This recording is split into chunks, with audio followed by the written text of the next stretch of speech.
Via Pascoletto tra Ponzano e Povegliano, strada di due comuni ma dimenticata da tutti. Senza asfalto, piena di buche, ma soprattutto pericolosa per via di quei tratti a filo con uno dei rami della Brentella senza parapetti, con conseguenti casi di fuoriuscita delle auto in transito. Storia che dopo aver raccontato al telegiornale, oggi abbiamo riproposto dal telefonino al vice sindaco di Ponzano, che al termine della proiezione ci ha risposto così.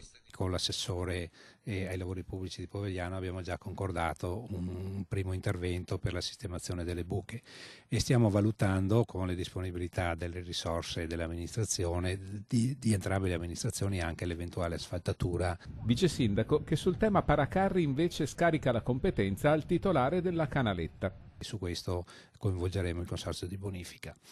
Quindi ancora prima che la signora capitasse questo, noi avevamo l'attenzione questa, come molte altre strade del comune, su cui stiamo facendo una ricognizione su tutte le strade bianche per le esigenze inevitabili delle buche a seguito delle piogge. Tutto bene, ma i tempi?